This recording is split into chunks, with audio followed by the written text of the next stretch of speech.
Bitcoin के market update पे आज बात करते हैं, क्योंकि बिटकॉइन नियरली अपना ऑल टाइम हाई बनाने के बाद, हालांकि ऑल टाइम हाई ब्रेक नहीं गया, लेकिन उसको एक ऑल टाइम हाई हम कंसिडर कर सकते हैं। तो उसके बाद फिर पिछले 4 दिन से आज चौथा दिन है कि ये मुसलसल एक डम दे रहा है और हमारे बहुत से इन्फ्लुएंसर्स ये कह रहे हैं कि ये क्रैश है। मैंने अपनी एक पोस्ट में, आपने देखा होगा कि मैंने अपनी एक पोस्ट में मेंशन भी किया था कि this is not a bitcoin crash. ये मैंने बताया अभी तक कि बिटकॉइन क्रैश नहीं है, बल्कि इसमें मैंने एक्सप्लेन किया था कि आप डेली टाइम फ्रेम पे जाएं, EMA21 इंडिकेटर लगाएं, आपको समझ आ जाएगा कि क्यों ये 67 से 68 के जोन से बाउंस बैक कर सकता है। ठीक है, अब ज़रा चेक करते हैं। हम डेली टाइम फ्रेम पे मौजूद हैं और इंडिकेटर लगा लेते हैं हम EMA का, EMA। और ये अच्छा है, आपको ज़रा पता भी चल जाएगा कि इंडिकेटर कैसे लगाया जा रहा है। ये EMA पे है और EMA पे मैं ज़रा इसका कलर तब्दील कर देता हूँ और इसकी लाइन भी थोड़ी थिक कर देते हैं ताकि ये नज़र आए क्लियरली। और इनपुट में जाके इसमें 21 लिखेंगे, क्योंकि हमें EMA 21 लगा ली। मैं इसकी लेंथ जो है वो नॉर्मली 5 रखता हूँ। तो EMA 21 का इंडिकेटर हमने लगा दिया।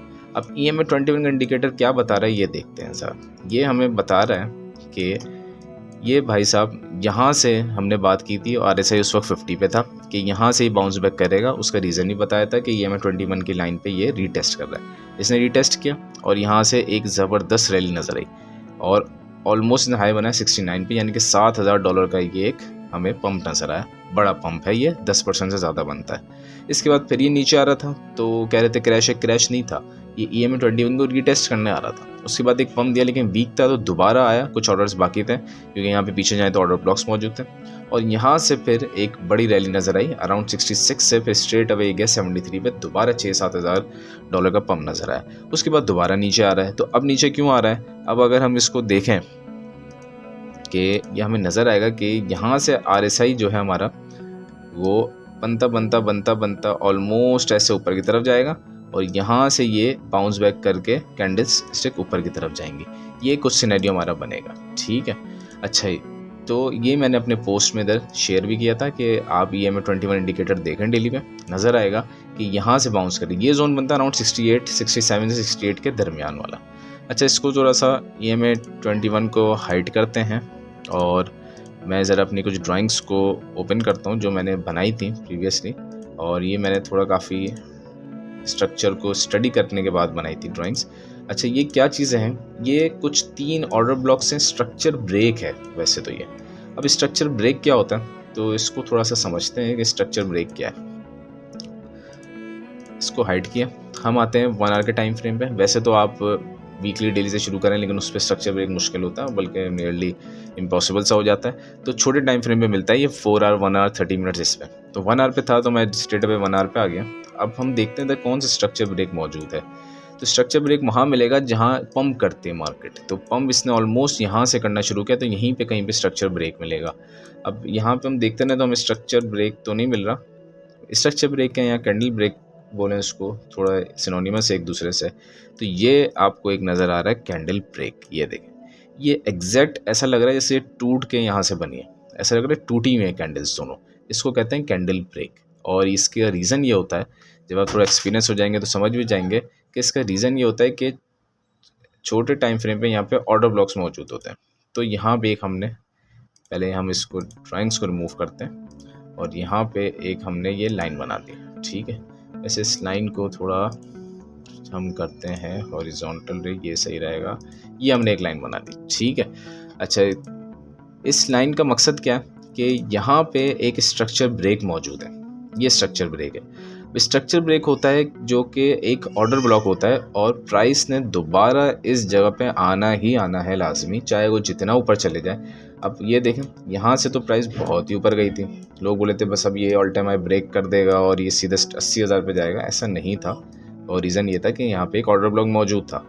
जितना हाई चला गया इसने दोबारा अपने ऑर्डर ब्लॉक पे आना है। ये कैंडल ब्रेक शो करता है कि लो टाइम फ्रेम में ऑर्डर ब्लॉक्स मौजूद हैं और ये दोबारा उस रीजन पे वापस आ रहा है और इस रीजन पे लाजमी इसने आना है। इधर से आके थोड़ा सा बाउंस ले सकता है। ठीक है, लेकिन एक और रीज़न बाउंस मुकम्मल क्यों नहीं ले सकता, क्योंकि अगर हम मज़ीद इसको स्टडी करें लोअर टाइम फ्रेम्स पे तो हमें नज़र आएगा कि इधर मज़ीद कुछ ऑर्डर ब्लॉक्स मौजूद हैं, मज़ीद कुछ कैंडल स्ट्रक्चर जो ब्रेक है मौजूद है। 30 मिनट्स पे देखते हैं, गालिबन एक 30 मिनट्स पे भी था। थोड़ा सा स्टडी करते हैं तो पता चल जाएगा। इसके लिए आपको स्ट्रक्चर को बिल्कुल ही ओपन करके बहुत ही डिटेल में देखना पड़ता है ताकि आपको समझ आए कि भाई ये अपडेट जो है ये कैसे बनती है। बिटकॉइन के अपडेट या मार्केट अपडेट ऐसे नहीं बन जाती और इसको देखना, स्टडी करना बहुत ज़रूरी है। इस पर तो नहीं नज़र आ रहा, 15 मिनट्स पे चलते हैं।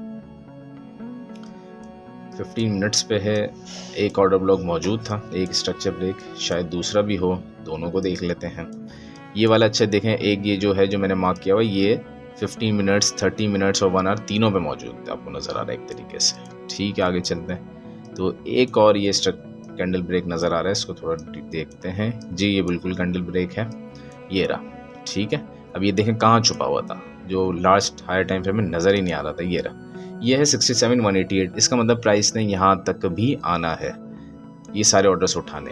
और ये एक नहीं है बल्कि ये 2 हैं एक तरीके से। ये प्रीवियस था, अब प्रीवियस वाला इनवैलिड इसलिए हो गया कि यहाँ पे प्राइस आ चुकी है, 1 बार 2 बार आ चुकी है, तो ये इनवैलिड हो गया। और अब ये वाला वैलिड है जो दोबारा बना है, क्योंकि प्राइस जब से यहाँ से गई है इस पॉइंट पे दोबारा नहीं आई। ठीक है, एक और देखते हैं, इस पर गालिबन एक और मौजूद था और वो देखते हैं कि वो कहाँ मौजूद है। वो थोड़ा ऊपर, ये राइट, ये मौजूद है। तो ये एक और हम यहाँ पे इसको मार्क कर देंगे। ठीक है, अब हम चलते हैं ज़रा हायर टाइम फ्रेम्स पे ताकि थोड़ा सा इसको मिनिमाइज़ करें और अच्छी पिक्चर बन गई। ये हमारे पास सामने एक अच्छी पिक्चर बन गई। ये देखिए, ये 3 जोन्स बन गए। ये 3 जोन्स हैं जहाँ पे, अच्छा ये जोन्स मैंने कहाँ निकाले थे, ये मैंने इस पोजीशन पे जब ये बिटकॉइन था तो मैंने इसी पोजीशन पे स्टडी करके निकाल लिए थे तीनों जोन्स, और मैंने पोस्ट भी किया था। तो उसके अंदर आपको नज़र आएगा, डेट वगैरह देख सकते हैं उसकी। और ये उससे पहले भी मैंने बताया था बिटकॉइन की नेक्स्ट मूव 70 के, और उसके बाद भी बताया था कि ये जो है बिटकॉइन, और तकरीबन ये 2 दिन अब हो गए हैं इसको। 1 डे लिखा हुआ है, तो एक घंटे के अंदर, गालिबन आधे घंटे के अंदर, ये 2 डेज़ हो जाएगा। तो मैंने बताया था कि उस वक्त बिटकॉइन ट्रेड कर रहा था 71 के आसपास या उससे भी ऊपर। तो उस वक्त मैंने बताया था ये भाई अपना ऑर्डर ब्लॉक रिटेस्ट करने ज़रूर आएगा, और लिक्विडिटी मौजूद है 67,961 पे। एग्जैक्ट ये वही रीजन बनता है 67,960 का।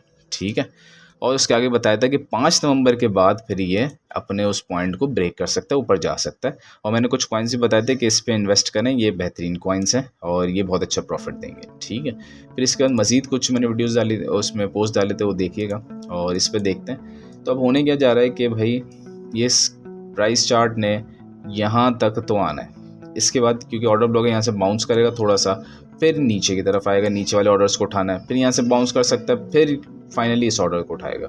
हो ये सकता है कि तेज़ी से ये कवर अप हो जाए, और ये हो सकता है कि स्लो कवर अप हो। मीनवाइल RSI को देखें तो RSI भी ये बता रहा है हमें कि होगा क्या, कि जैसे जैसे ये प्राइस नीचे आएगी RSI भी नीचे आएगा, और ऑलमोस्ट जब यहाँ तक पहुँच जाएंगे तो RSI जो है हमारा वो ओवर सोल्ड रीजन में आ जाएगा, जिसकी वजह से फिर यहाँ से एक तेज़ पुल बैक आएगा, और ये वही रीजन हमारा बनता है जो कि ये बनेगा और यहाँ से पुल बैक होगा। और ये सेम वही रीजन बनता है जो डेली टाइम फ्रेम पे EMA 21 इंडिकेटर लगाने के बाद बनता है, यानी कि ये EMA 21 इंडिकेटर भी थोड़ा सा ऊपर। अच्छा, मीनवाइल ये हो सकता है जैसे कि ये नज़र आ रहा है कि इंडिकेटर जो रिटेस्ट होता है, ये एग्जैक्ट रिटेस्ट नहीं, थोड़ा सा विक्स नीचे आ जाती हैं, तो ये इसके चांसेस हैं। एक चीज़ और इस पर डिस्कस करें कि ऑर्डर ब्लॉक्स हमने बात की थी कि ऑर्डर ब्लॉक्स 100% ज़रूरी नहीं होता है कि सारे के सारे फिल हों, ये हमने बात की अपनी एक वीडियो में, लेकिन मेजॉरिटी ऑर्डर ब्लॉक्स फिल हो जाते हैं। ये जो ऑर्डर ब्लॉक है ये 67,960 वाला, यानी कि मैं इस लाइन का कलर थोड़ा चेंज करता हूँ, ये जो पर्पल सी लाइन आपको नज़र आ रही है, ठीक है, ये तो लाजमी फिल होगा क्योंकि ये तो हायर टाइम फ्रेम पे बना हुआ है, 1 आवर पे ऑर्डर ब्लॉक है ये, ठीक है, ये तो हायर टाइम फ्रेम पे। जबकि इसके ऊपर वाला जो ऑर्डर ब्लॉक है वो ऑटोमेटिकली फिल हो जाएगा, क्योंकि वो फिल होगा तो नीचे पहुँचेगा, तो ये दोनों तो लाजमी से फिल होते हुए नज़र आ रहे हैं। अलबत्ता ये वाला जो ऑर्डर ब्लॉक है 67,188 वाला, ये हो सकता है फिल ना हो, क्योंकि ये एक तो लोअर टाइम फ्रेम पे बना हुआ 15 मिनट्स पे, लेकिन हो सकता है, चांसेस हैं, वो भी सकता है कि फिल हो जाए, लेकिन चांसेस ये हैं कि शायद ये फिल ना हो और प्राइस यहीं से बाउंस हो जाए, पूरे चांसेस हैं, इसके कहा जा सकता है। लेकिन ये दोनों वैलिड हैं, ये दोनों तो फिल होंगे, यहाँ तक प्राइस आ भी सकती है। तो अगर तो यहाँ पे प्राइस आती है तो आप बिटकॉइन बाई करना चाहें या कोई भी एल्ड बाई करना चाहें, ये बेहतरीन जोन होगा।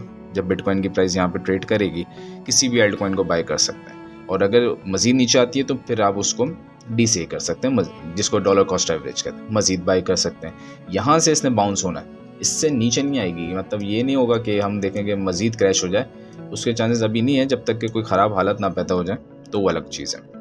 और एक और आपको चीज़ इसको थोड़ा एक और चीज़ आपको नज़र आएगी इधर, एक और चीज़ को ये देखें कि ये एक लो था, हायर लो बना, फिर हायर लो, फिर हायर लो, फिर हायर लो। तो जब मार्केट मुसलसल हायर लोज बनाती हुई जाती है तो वो एक इंडिकेशन भी होती है कि हम जो है एक अप ट्रेंड की तरफ आ गए। ठीक है, तो ये अप ट्रेंड है मोस्ट कम्प्लीटली, और ये जो प्राइस नीचे आ रही है ये एक तरीके से करेक्शन है। तो इस वक्त वेट करें 2 से 3 दिन का, और अगर आज ही प्राइस आ जाए नीचे तो बहुत अच्छा है, नहीं तो 2 से 3 दिन का वेट करें। और एल्ट्स अगर आपने अभी भी एल्ट कॉइन्स बाय नहीं किए तो जब प्राइस फाइनली इस ऑर्डर ब्लॉक पे आ जाए पर्पल वाले पे, ये बेहतरीन ऑप्शन होगा कि एल्ट्स को बाय करें, क्योंकि इसके बाद फिर यहाँ से एक पंप अच्छा नज़र आएगा।